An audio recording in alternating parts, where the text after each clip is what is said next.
What happens when a prince who spent his life dodging controversy sits down on a show where controversy is the house specialty? Tonight, we uncover how a polite interview with Graham Norton turned into an all-out televised disaster, as Prince Harry's patience shattered under the studio lights. Stick around, because this showdown only gets hotter. It started as a charming chat and ended in chaos. Before you judge, hear every biting word that pushed Prince Harry over the edge. This isn't just another royal interview. It's a royal reckoning. The studio was buzzing with excitement that night. The famous red sofa glowed under the lights. The audience murmured in anticipation, and Graham Norton was in his element, sipping water, checking his cards, that trademark mischievous grin plastered across his face. Everything was set for another entertaining evening. When Prince Harry walked onto the set, the cheers were deafening. Dressed in a perfectly tailored navy suit, crisp white shirt, and no tie, his usual blend of casual and regal, Harry smiled and waved, giving that familiar boyish grin that had charmed the world for years. He shook hands with Graham, then slid into a seat at the far end of the sofa. "Your Royal Highness," Graham said warmly, adjusting his cards as the applause faded. "It's not often we get real royalty on this sofa. How are you, Joe? How's life treating you these days?" Harry chuckled politely. "I'm good, Graham, thank you. Busy, and lots of work with mental health, veterans, and trying to just live a little more privately these days." The audience clapped again. Graham nodded thoughtfully, his eyes glinting. "Ah, yes, privacy," he mused. "We'll get to that later, because I imagine privacy is hard when the whole world knows your name. But for now, let's talk about your latest projects. There's a documentary coming out soon, isn't there?" Harry smiled slightly and nodded, explaining the importance of storytelling and giving veterans and underrepresented communities a voice. He spoke eloquently, and the audience nodded approvingly. For the first 5 minutes, everything was smooth. Graham threw in a few lighthearted jokes. Harry played along. Laughter bounced around the studio. But then Graham's questions started to lean sharper. "So," Graham began, his smile still friendly, but his tone just a little more pointed. "You and Meghan, stepping back from the royal family, or is it stepping away, or stepping out? I lose track. What exactly would you call it?" Harry's jaw stiffened slightly, though his smile remained. "We just wanted to focus on our family and our own work. That's all. No big mystery." "Of course," Graham said lightly, "but you do realize it looked into everyone else like you ran away. One day a prince, the next, well, a Californian with a Netflix deal. Was that always the plan?" The audience chuckled, unsure if they were supposed to. Harry's expression tightened. "It's not running away if you're leaving something toxic behind," he shot back quickly. Graham raised his eyebrows but maintained his composure. "Ah, toxic," he echoed, tapping his cards. "That word comes up a lot when people talk about you and Meghan. Toxic press, toxic palace, toxic traditions. Is there anything about royal life you did like?" Harry leaned back and crossed his arms, his tone noticeably colder now. "That's not a fair question. I served my family and my country for years.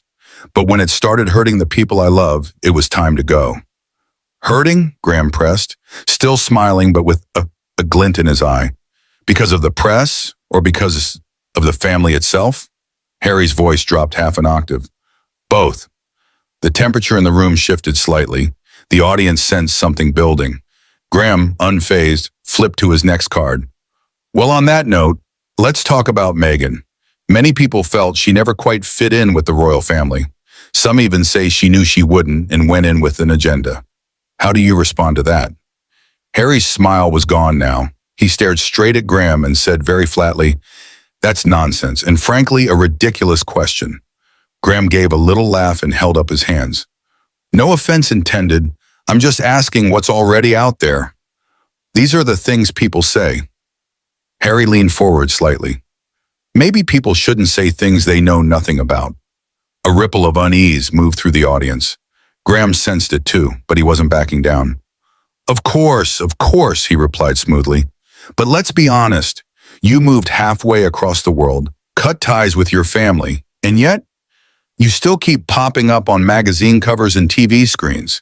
If you wanted privacy so badly, why not just fade quietly into the background. That was the moment Harry's calm veneer began to crack.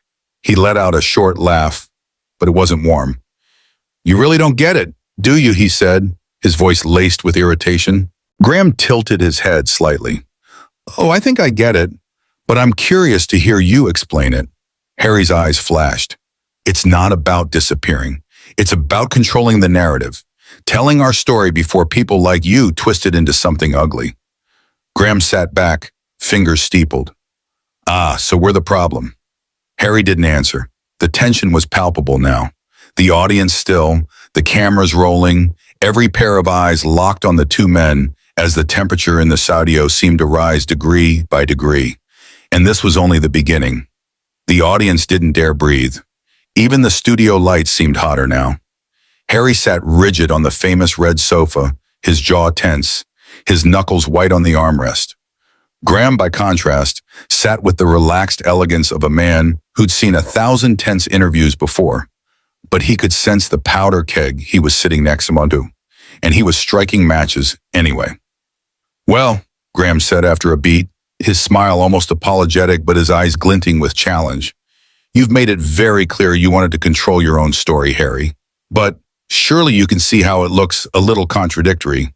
You asked for privacy, and yet here you are, on my show, in front of millions of people, promoting your book, your documentary, your podcasts. It's all rather public, isn't it?" Harry's lip curled ever so slightly.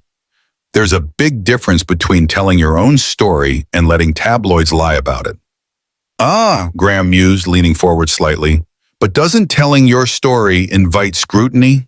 The more you reveal, the more people will analyze. You can't really expect the world to simply accept your version without question, can you?" Harry's eyes narrowed. "You mean your version?" Graham chuckled softly. "I don't have a version, Your Highness. I just have questions." There it was, a flash of red in Harry's cheeks. "And those questions are the same ones people like you have been asking for years. You don't care about answers. You just want a headline." The audience murmured. Graham smiled tightly, steepling his fingers. "All right then," he said. "Let me try something different. You've said publicly that you felt unsupported by the royal family during Meghan's time in the UK. Can you tell us specifically what support you expected? What help you asked for that was denied?" Harry exhaled sharply through his nose. "I expected them to protect her the way they protected others, to treat her like family. And they didn't." "They didn't," Harry snapped. "Next question." Graham raised an eyebrow but continued, flipping to the next card. "Very well. You've also said that racism played a large role in your decision to leave the UK. But many in the public feel that criticism of Meghan was more about her behavior than her background. Do you think you're being entirely fair when you paint it all with the brush of racism?" Harry's head jerked back as though he'd been slapped. "Excuse me," he said, his voice icy. "It's just a question," Graham said, his tone even. "Some feel you've used accusations of racism to silence legitimate criticism. Do you see how that might come across?" Harry leaned forward now, his voice rising. "No, Graham. What I see is someone trying to justify bigotry because it's dressed up as opinion." The audience gasped at the sharpness of his tone. Graham didn't flinch. "Of course," he said calmly, "but isn't it also dangerous to assume that every negative comment is rooted in racism? Sometimes people simply don't like you or your choices. That's not necessarily prejudice, is it?" Harry was glaring now. "You're walking a fine line, Graham. A very fine line." Graham's smile tightened into something colder. "I'm walking the same line I walk with every guest, Harry. I ask questions the public wants answered. If those questions upset you, perhaps that says more about the answers than about me." The air between them was electric now. The other guests on the sofa had shrunk into the shadows, visibly uncomfortable. Even the audience, so loud and lively at the beginning, was hushed now, hanging on every syllable. "All right," Graham continued after a long pause. "Let's move on. You've described the royal family as an institution. Some would say that sounds rather impersonal for your own flesh and blood. Do you feel there's still love there, Or is it just duty and obligation at this point? Harry's nostrils flared. His fingers dug into the sofa cushion. I love my family, he said slowly, his voice low and tense. But love isn't enough when loyalty only goes one way. Interesting, Graham murmured. Do you think they feel the same about you? That you've been disloyal to them? Harry turned sharply toward him. You don't know them. You don't know me. So don't pretend you understand. Graham's tone stayed smooth as silk. I'm only asking what millions of viewers are already thinking. Harry shook his head, a bitter laugh escaping his lips. You're not asking. You're accusing. That's what you do, isn't it? Dress up mockery and judgment as entertainment. Graham's smile flickered. Entertainment and journalism aren't mutually exclusive, he replied softly. Harry's voice rose a notch, his composure beginning to crack. You think this is journalism? You think dragging people onto your sofa and picking them apart like they're animals in a zoo is journalism? Harry, Graham began, but Harry cut him off, his voice sharp now, slicing through the studio silence. No, don't Harry me. You sit there with your cards and your smirk, and you think you can just toy with people. You think because you make people laugh, you're not hurting anyone. But you are. You're just too smug to see it. The words hung in the air, the silence deafening. For the first time all night, Graham's expression hardened. He leaned forward slightly, his eyes locking onto Harry's. And you, he said evenly, his voice quiet but edged with steel. Think because you've suffered, you're beyond reproach. But you're not. You came here knowing the questions that would come. And now, you're proving exactly why people think you can't handle them. Harry froze, his eyes blazing, his breath coming faster. The audience sat in stunned silence, the tension thick enough to cut with a boar's knife. Harry's hands trembled slightly in his lap, and for a brief moment, it looked like he might walk off right then. But instead, he stayed. For now. For a few seconds, the entire studio was frozen. The audience sat wide-eyed and silent, the air thick with unease. The cameras kept rolling, capturing everything. The tightness in Harry's jaw, the faint glimmer of challenge in Graham's eyes, and the awkward, almost frightened expressions of the other guests on the sofa who looked like they wanted to melt into the cushions. Harry's breathing was audible now, shallow but quick. His posture was rigid, his hands clenched so tightly his knuckles were white. Graham, in stark contrast, leaned back in his chair with calm precision, his fingers steepled in front of him. The silence was broken when Graham gently said, You seem upset. The words were soft but sharp, like a surgeon's scalpel. Harry's head snapped toward him, his eyes blazing. Upset? You think this is upset? You sit here, Graham, making veiled jabs at me, at my wife, at my family, and you think I don't notice? You think I don't know exactly what you're doing? Graham's expression didn't change. And what exactly am I doing? You're turning me into a spectacle, Harry hissed. That's what you do. That's what this show does. You bring people here, make them feel welcome, then cut them down for sport, all while pretending it's just a bit of harmless fun. Graham tilted his head slightly, his voice still measured. And you came anyway, knowing all that? Why? The question seemed to strike Harry like a physical blow. He blinked hard, as though trying to compose himself, but the anger didn't fade. I came because I thought maybe you'd be different, he spat. Maybe you'd treat me like a human being, not just another headline. Graham's smile hardened, though it never reached his eyes. I've treated you exactly like every other guest who sat here. Nothing more, nothing less. You're the one who seems to think the rules shouldn't apply to you. Harry's fist clenched on his knees. Oh, don't give me that sanctimonious nonsense, he snapped. You think you're better than the tabloids just because you say it with a laugh, but you're not. You're worse. At least they're honest about what they are. The audience let out a collective murmur at that, some gasping softly. Graham's brow furrowed, his tone sharpening ever so slightly. Worse? You're accusing me of being worse than the papers that hounded your mother to her death? Is that what you're saying? Harry shot to his feet, his face flushed with rage. Don't you dare bring my mother into this, he shouted, his voice echoing across the studio, Don't you dare! Even Graham leaned back slightly at the sudden eruption. The other guests froze, their eyes darting between the two men. Harry, Graham said after a moment, his voice even but with an unmistakable edge. You've spent years invoking her name when it suits your narrative. But when someone else does it, suddenly it's off limits? That's a double standard, isn't it? Harry's chest heaved as he glared down at Graham. You don't know what you're talking about, he said through gritted teeth.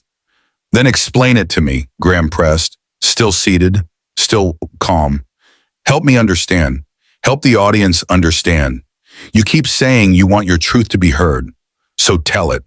But don't stand there and accuse everyone of bad faith just because the questions are hard. Harry laughed bitterly, shaking his head. You think this is about hard questions? You think this is journalism? This is just another circus. You don't care about answers. You don't care about truth. You just care about how many people tune in to watch me squirm. Graham's lips pressed into a thin line, but he didn't look away. That's an interesting theory, he said quietly. But the only one making you squirm is you. That was it. Harry's composure finally broke. His voice rose to a near shout, his accent sharper than ever. You think this is a show, don't you? You think this is all just good fun. You think people's lives, my life, is just entertainment for you to poke at and laugh about. Well, congratulations, Graham. You've gotten what you wanted. He took a step closer to the host's desk, his face twisted with fury. But let me tell you something. This isn't just some joke. This isn't some game. You're playing with people's lives and you don't even care. You call yourself a host, a journalist, whatever. But you're just another bully with a microphone and an audience. The audience was dead silent now. Not even a cough, not even a whisper. Just the faint hum of the studio lights and the sound of Harry's ragged breathing. Graham's eyes narrowed, and for the first time all night, his voice carried a chill that cut through the air. If that's how you feel, Harry, then perhaps you shouldn't have come, because nobody forced you into that chair. You chose to sit there. You chose to speak. And now that the questions don't suit you, you are calling me a bully? Harry leaned across the desk, his voice dropping to a venomous whisper, though the microphone still picked it up clearly. You don't deserve to sit there. You don't deserve to talk about people like me. You're a parasite. You invite people here just to humiliate them, to make them look small so you can feel big. The words hung in the air, heavy and bitter. Graham didn't flinch, though his jaw tightened. He stood slowly, matching Harry's height, and the two of them locked eyes, neither willing to break. Maybe, Graham said finally, his voice low but firm, you should ask yourself why you feel so small in the first place. That was the final spark. Harry slammed his microphone down onto the desk so hard the audience jumped. His voice boomed, raw and full of fury. That's it. I'm done. You think you can drag me and my family through the mud and call it entertainment? You think you're clever? You think you're better than everyone you humiliate up here? Well, you're not. You're pathetic. This whole show is pathetic. He turned to the audience now, gesturing broadly with one arm. And you lot, you sit here laughing along while he tears people to shreds. Do you feel good about yourselves? Do you? Nobody answered. Harry turned back to Graham, his voice shaking with rage but loud enough to fill the room. You are everything that's wrong with this country, with this world. You dress up cruelty as wit and call it a job. Well, you can keep it, Graham, because I won't play your game. And with that, he turned sharply and stormed toward the exit. The cameras followed him as his footsteps echoed against the studio floor, his back straight, his fists still clenched. Graham remained standing behind his desk, his expression unreadable, his hands resting lightly on the edge of the table. The door closed behind Harry with a deafening thud. The audience sat frozen. And Graham, after a long, heavy pause, finally exhaled and said softly, almost to himself, well, that escalated quickly. The camera zoomed in on his face as he straightened his jacket, his eyes still fixed on the door where Harry had disappeared. The door slammed shut behind Harry with an echo that seemed to reverberate through every corner of the studio. For several long, breathless seconds, the audience simply sat there, stunned. No one clapped. No one spoke. The sound of Harry's angry footsteps faded down the corridor beyond the set, and then nothing but silence. The other guests on the sofa exchanged uneasy glances, clearly unsure whether they should stay put or quietly slip away. The cameras stayed locked on Graham, who stood behind his desk, hands resting on the wood, staring at the door through which Harry had exited. Then finally, Graham straightened his jacket, let out a slow breath, and turned back to face the audience, his signature wry smile returning, though this time edged with steel. "Well," he said dryly, "that was festive." A ripple of nervous laughter swept through the audience, breaking the spell. Some clapped politely. Graham held up a hand to quiet them, his tone suddenly serious. "Look," he began, "I want to say something here, because clearly tonight went in a direction none of us expected, least of all me. But here's the thing." He paused, scanning the audience, and then glancing straight into the camera. "I've been doing this job a very long time," he said, his voice even but deliberate. "And in that time, I've had everyone on this sofa, rock stars, presidents, prime ministers, actors, authors, saints, and sinners. Some of them charming, some of them difficult, all of them human." He tapped the desk lightly. "And what we do here, on this stage, is ask questions. Sometimes they're easy questions.